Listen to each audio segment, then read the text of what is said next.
that, this is a consulting team that's working on the project, and we'll kind of save ourselves from that, and we'll talk about the project and what we're up to. There are familiar faces in here that have been in previous meetings, but we don't recognize everyone, so we'll give a little more background at the beginning.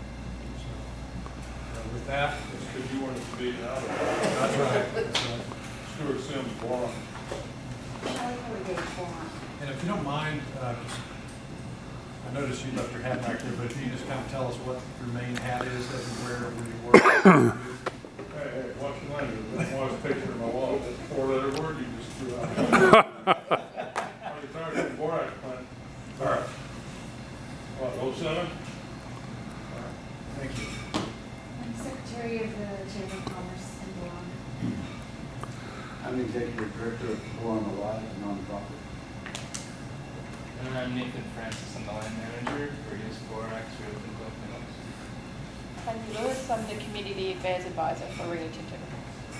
Michelle Perry, I'm the Edwards Air Force Base Community Planner, and I also live here in Rosamond. Connie Farmer, I just retired from the Aero Club at Edwards Air Force Base and just a Rosamond resident. Harry Richardson, retired. I'm John Joyce, publisher of the Rosamond News. I'm Laura Velasquez. I'm the Secretary Treasurer of the Chamber of Rosamond. Terry Lansfield, President of the Rosamond Chamber of Commerce. Mildred Rice, retired November, 23 years, Department of Corrections. I'm here to see what you guys are all about. I live in Rosamond. No pressure. No pressure. Jack Miller, Chamber Rosamond Director. Jed Strange, Chamber Rosamond Director. And local muralist. Painter, muralist. Howard Catton, Realtor and Vice President of the Rosamond Community Foundation. Allison Gatlin, reporter at Valley Press. Tom Brown with the Kern County Administrative Office. I'm an analyst, and I'm actually helping oversee the OEA grant that we received for this project. Hi, I'm John Karras. I'm with TIP Strategies, the consulting firm working with Kern County and the 6 East Kern communities, and we're based out of Austin, Texas. I'm Vicki Dahl. I'm with Chapin Concepts. I've met most of you, I think, on the last trip and through different meetings.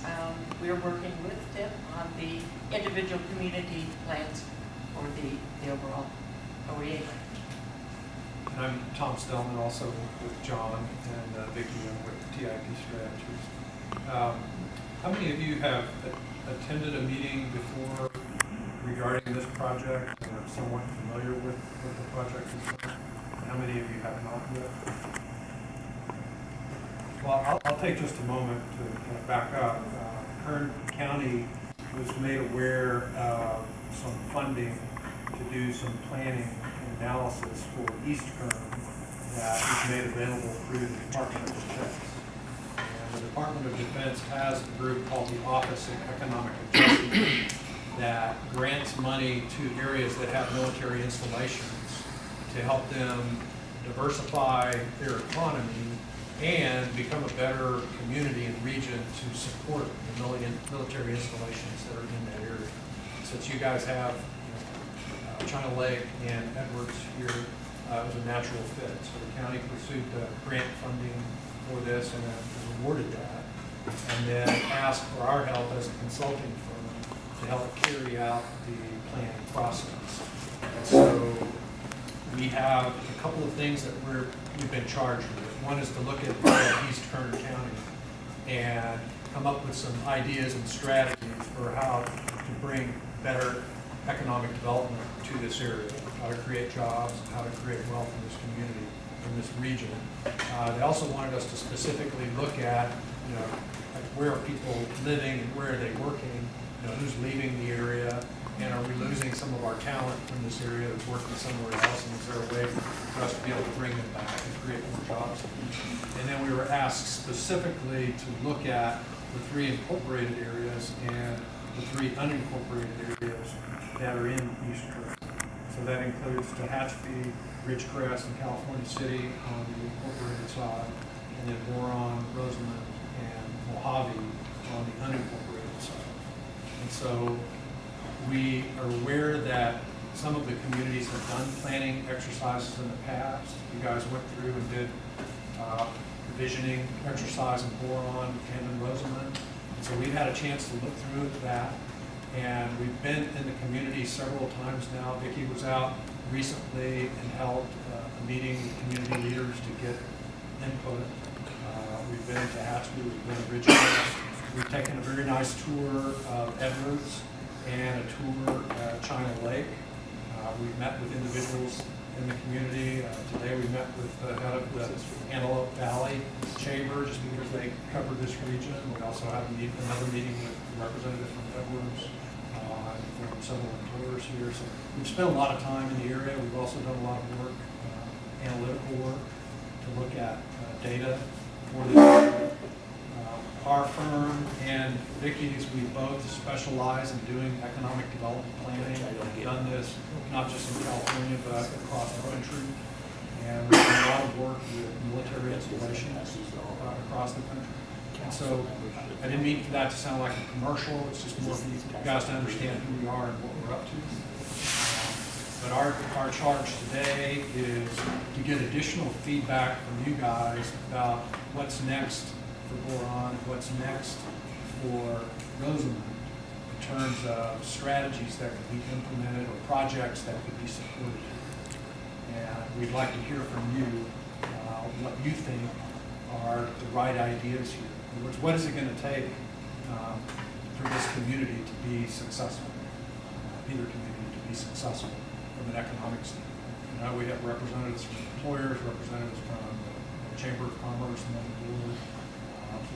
Any of you that are on the board, that means that you are also doing something else in the community, whether it's retired and volunteering, or girls, or whatever else your business is. So with that, I'll turn it back to you guys. Okay, I would just add that because the three unincorporated areas have done these visioning plans, and we've got all three of them here, and done them fairly recently. If you recall at the last meeting, Vaughn and I, we went through the plans. We validated with everybody that, the vision and the goals are still valid with you. It's still where you want to go. We went through item by item on the different items that you have been charged with, those that were the priority. We got an update on where you were on everything. We also, after we got back, we did a fairly long call with Craig Murphy, I think, in the planning department. And he gave us an update on some of the things and other things he needs to go check on. But so we'll have an update of the priority items that where you are, where the county is, and their plans. And then we identified at our last meeting kind of where you want to go from here. What is still priority, if there's any new priorities. So that's where we are now, waiting to hear back some from the county on their status. We've got, our outline ready, and that will fit with what John and Tom are doing.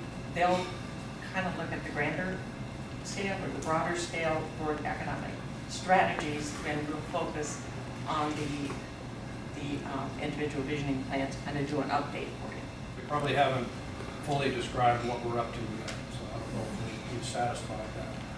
So I'm open to any questions you guys might have before we start asking our hard questions.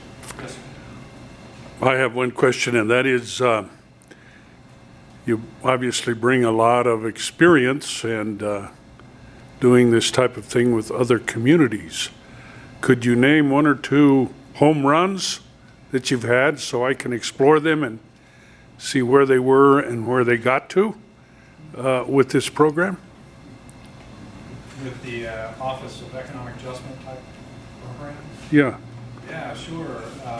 We've done work in around Fort Hood, which is in Texas, Army installation there. I'd be happy to put you in contact with the chamber president there. They actually reorganized all of their chamber efforts around the strategies that we helped them develop, because they realized that one of their biggest assets there was they had military personnel that were separating from service. And companies were coming in from around the state and actually around the country and doing job fairs in Killeen, Texas, and attracting, veterans to move elsewhere and take jobs elsewhere. And so what they did is they set up something called a veterans inventory system, where every personnel who separated from service, they asked them questions about what kind of job were they interested in and what kind of employment would they be looking for.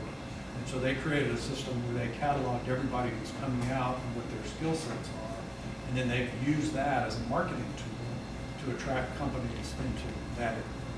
So it was a pretty successful project. We have 2 projects right now that are a little larger in scale that we're working on right now. One is for the state of Massachusetts, and the other for the state of Washington.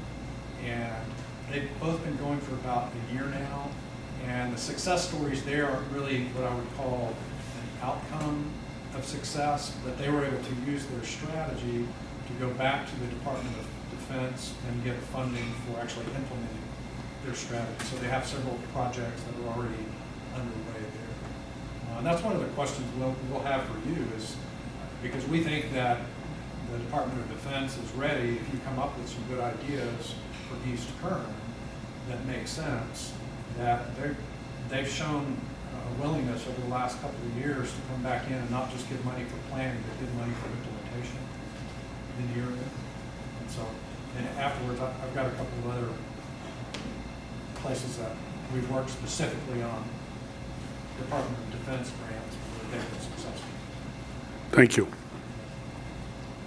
Yes, One for U.S. borax mine. I don't know if it's a chemical or if it's a chemical, but we have a mine closure date, and so that would have an economic impact. And I don't know if you put that into the model or not. Gotcha. And how many personnel are being impacted?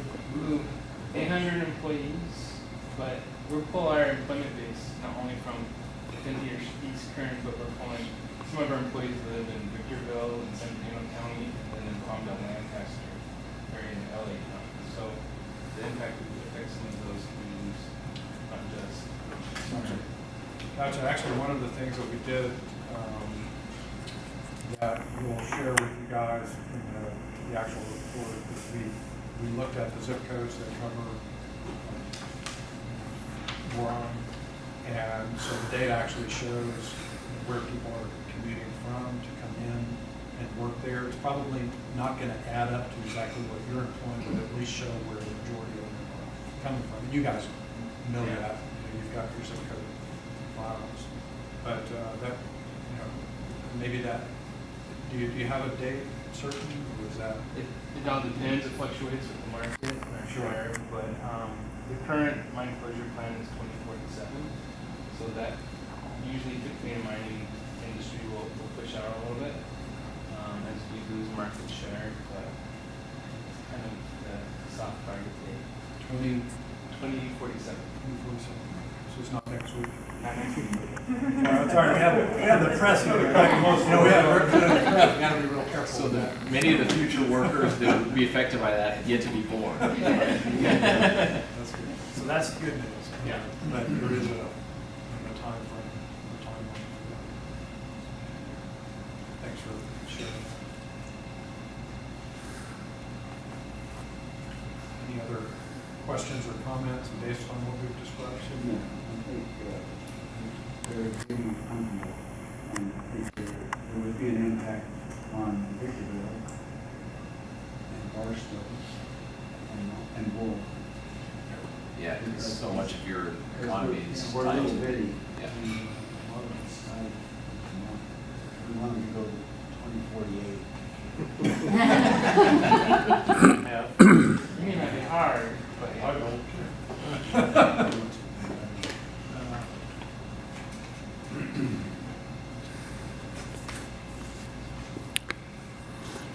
Any other questions, comments so far about what we've said and what we're working on?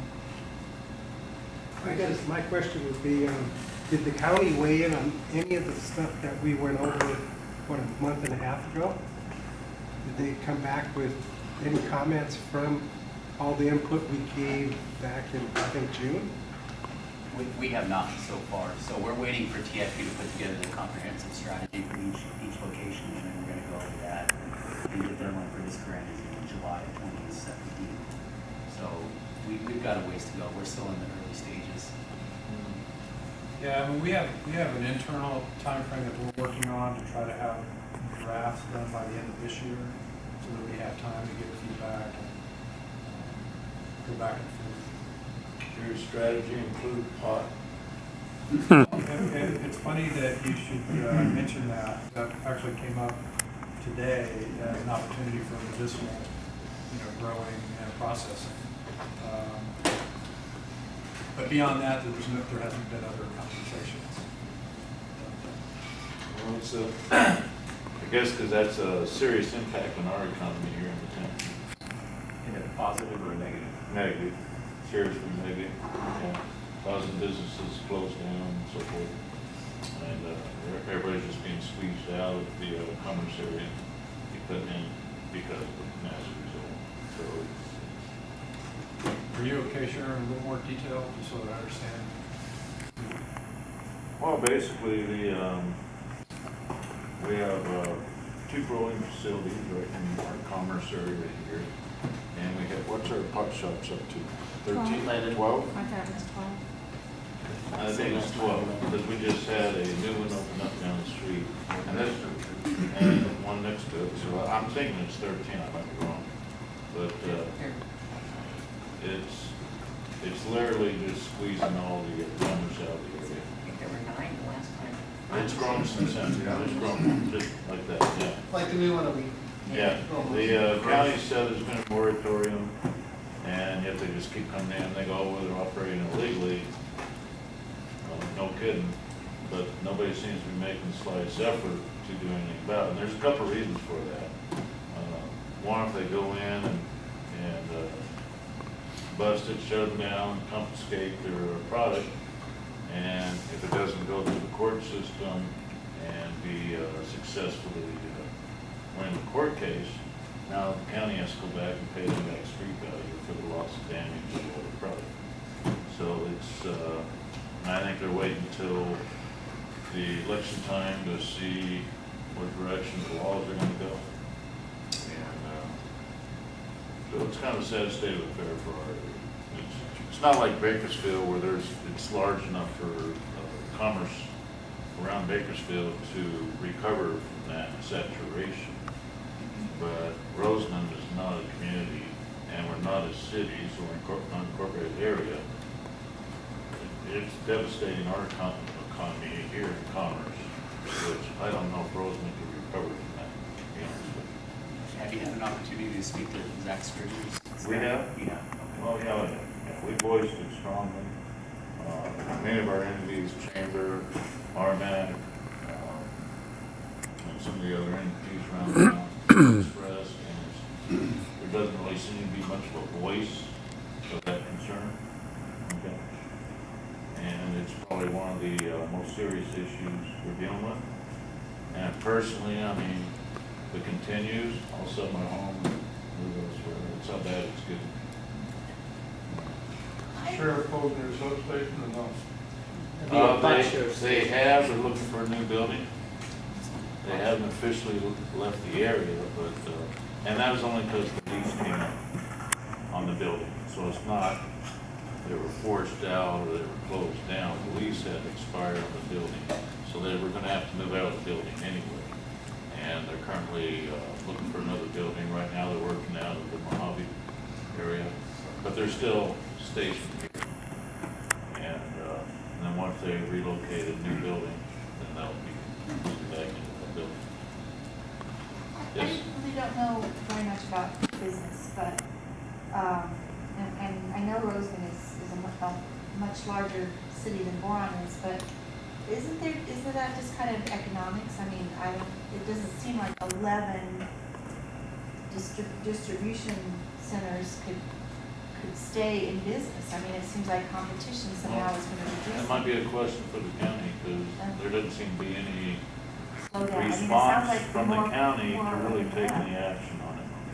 A lot of the people are coming from Lancaster, And Palmdale, more. wherever they can, where there is a moratorium and the cities have control to shut it down, they're just coming out here to buy. And because all that demand is moving out here, and it just commutes. And so you're saying it's just squeezing out any other businesses? In this area, Don't want to have a business next to a pot shop.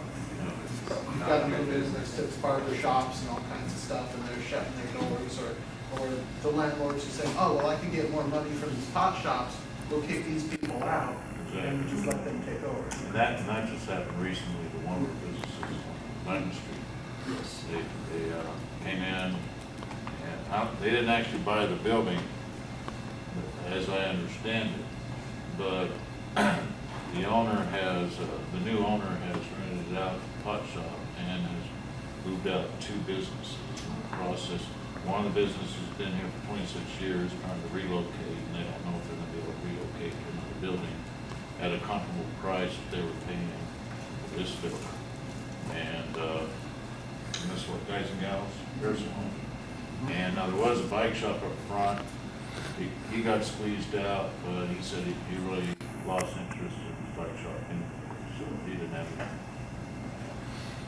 drive to relocate for a new building.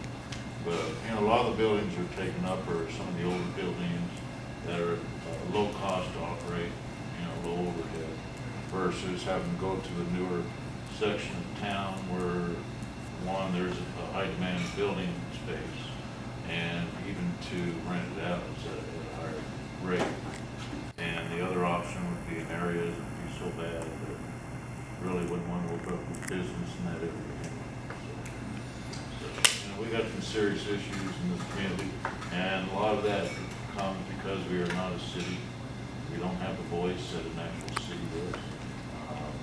Other cities nearby, they may not be as large as our community, but they have a much greater voice with the county than what we do, because they are a city, and they can set their own code enforcement because they're a city. And a lot of the propositions are directed towards unincorporated areas, which Rosamond is, and a lot of other outlying cities are not. And as usual, everybody's quiet. No, I understand.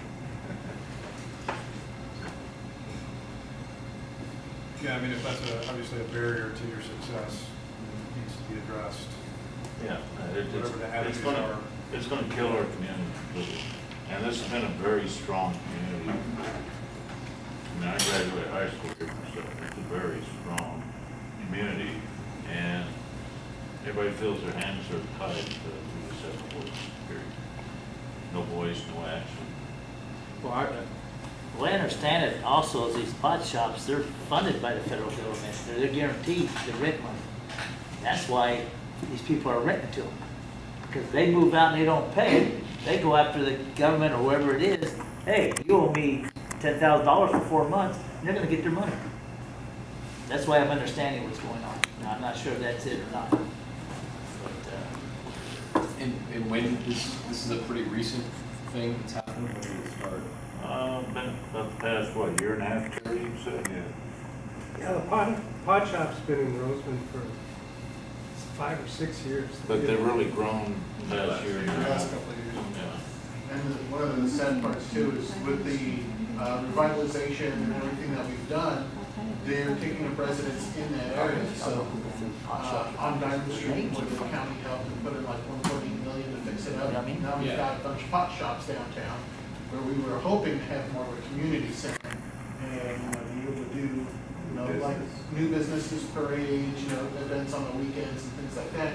But people don't want to come out if it's just a bunch of pot shops on the street.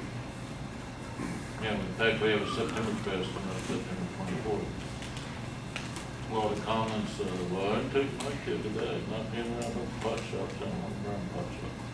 And I can't say they're not being truthful there, because on a parade route, they're just solid pot shops.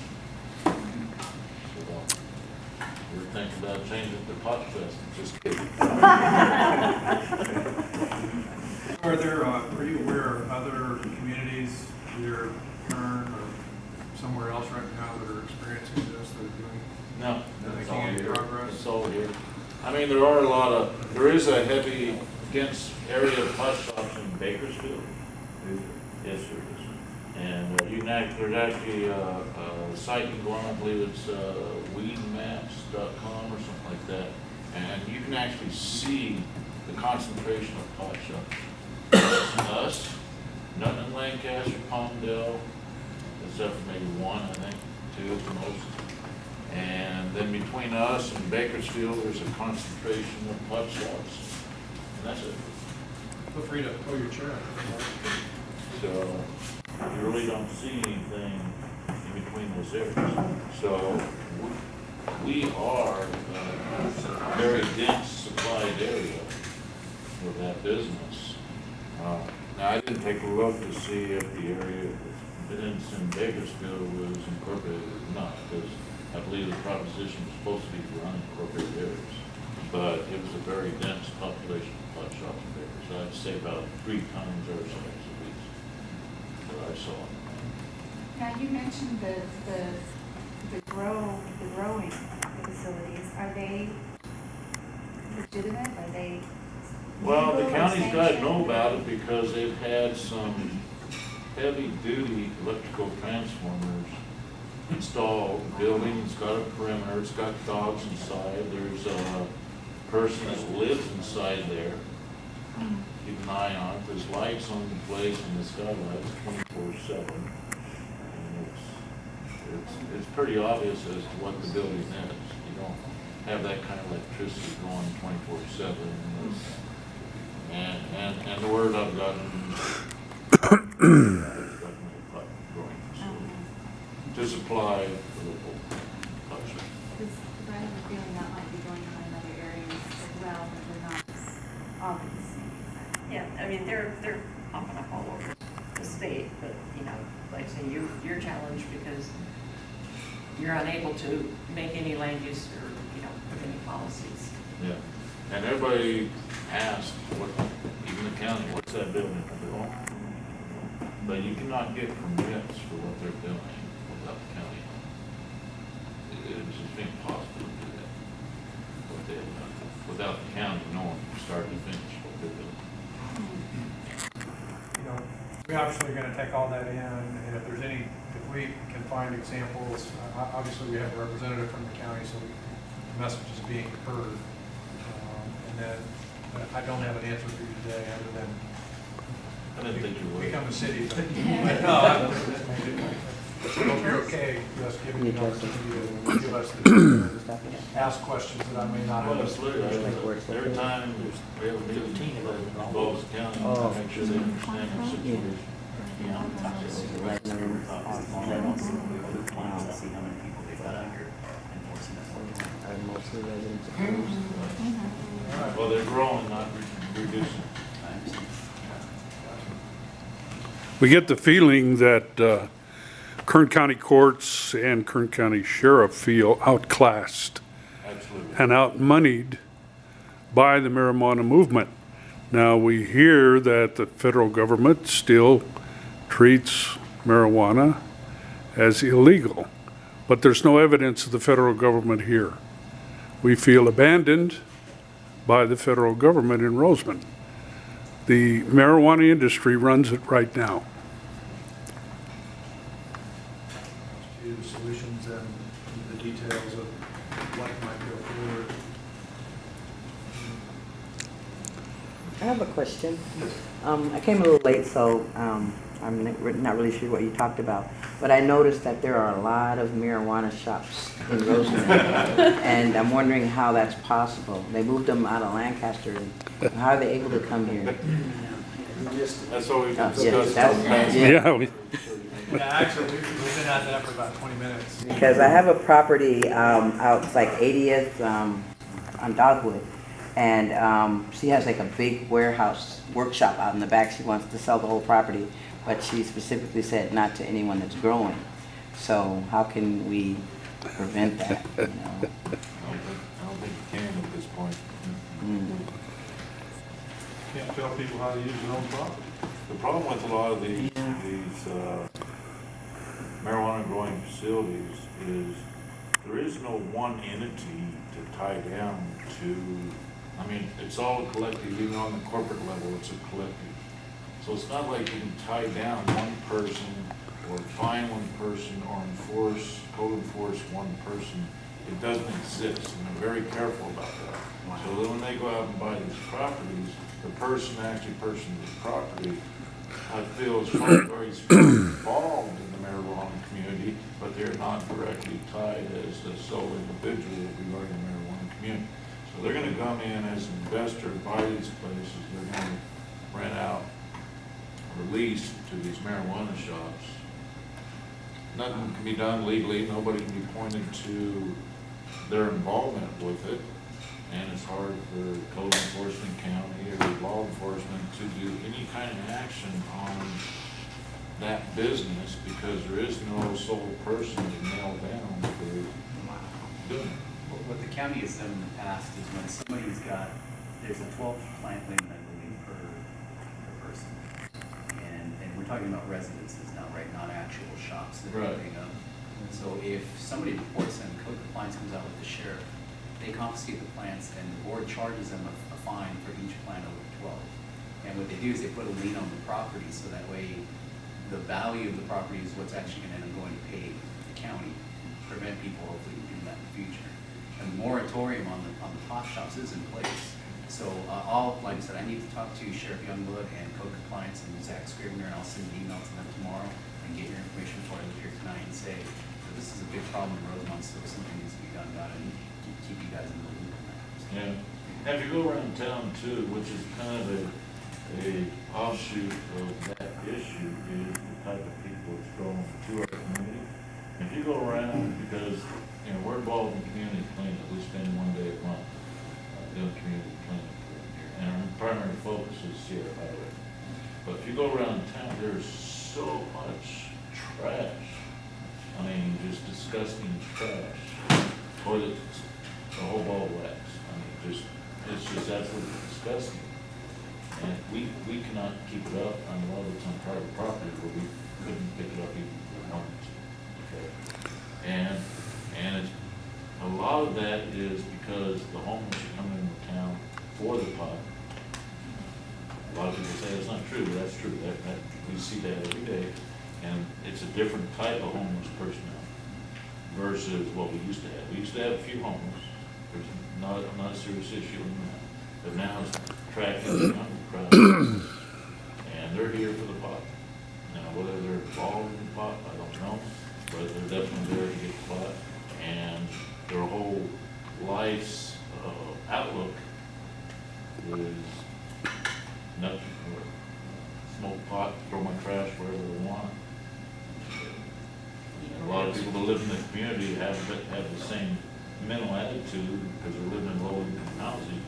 They really don't care about the community, so do they? And they're just as bad as home. So just our appearance of our community is just disgusting at this point. Nobody wants to come here and live or have commerce in Rosamond because it's so disgusting. It really is. And then on top of that is the water reduction, so our houses are all brown now, with the exception of those that have been on the scale. But there's just no good appearance in our community for somebody to want to come in, live, and grow a business here in our community that many of us have grown up in, that is such a good, strong community, and it's just being ripped to pieces, just shredded. Yeah, because I mean, everything that we had heard about Rosamond just as a destination for living because of the quality of the options that are here and the housing options that are available. Whether you're working with Rio Tinto or you're working in Mojave or in space, or you're working down at Norfolk Grumman or Edwards Air Force Base, and that for us as an outsider, like if your strength is as a bedroom community, play to that strength.